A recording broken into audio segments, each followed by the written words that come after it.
মহব্বত কাকে বলে? মাইলানুল কলব ইলা শাই, কোন জিনিসের প্রতি অন্তর ঝুঁকে যাওয়া, দিল ঝুঁকে যাওয়া। কোন জিনিসের প্রতি মানুষের মন ঝুঁকে যায় কি কারণে? লি জামালিন, সৌন্দর্যের কারণে। লি কামালিন, আভ্যন্তরীণ কোন যোগ্যতার কারণে। হয়তো লোকটি সুন্দর, মেয়েটি সুন্দর, নারী সুন্দর, ফুল সুন্দর, এরকম কিছু সৌন্দর্য, সৌন্দর্যের কারণে মানুষের অন্তর ওই জিনিসের প্রতি কি পড়ে? ঝুঁকে পড়ে। আরেকটা হলো কামাল, আভ্যন্তরীণ যোগ্যতা।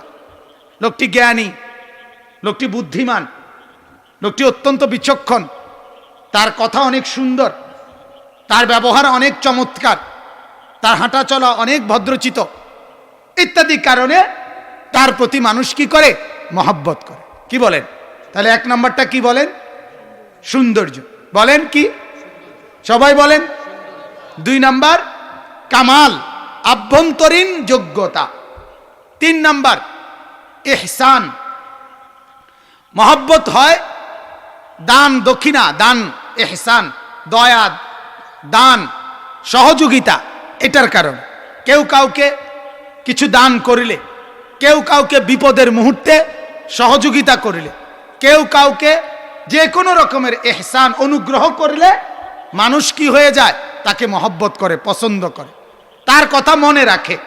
তোমার দাদা আমার একবার বিপদের মুহূর্তে 500 টাকা দিয়া সহযোগিতা করছিল, এটা নাতিরে দেখলো বলে, তোমার দাদার সেই বিপদের মুহূর্তে দান আমি ভুলবো না, এরকম বলে। তোমার বাবা আমাকে এই সহযোগিতাটা করছিল, এটা মনে রাখে। তাহলে 3 নাম্বার মহব্বত হয় কি কারণে বলেন? ইহসান, অনুগ্রহ, দান। 4 নাম্বার কারাবাত, আত্মীয়তা।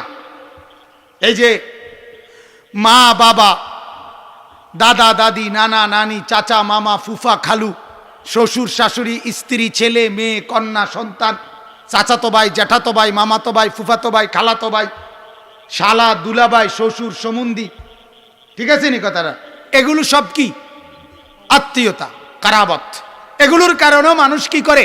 ভালোবাসে, একজন আরেকজনকে মহব্বত করে। তাহলে মহব্বত 4 কারণে হয়: সৌন্দর্যের কারণে, আভ্যন্তরীণ যোগ্যতার কারণে, এবং দয়া অনুগ্রহের কারণে, আর আত্মীয়তার সম্পর্কের কারণে।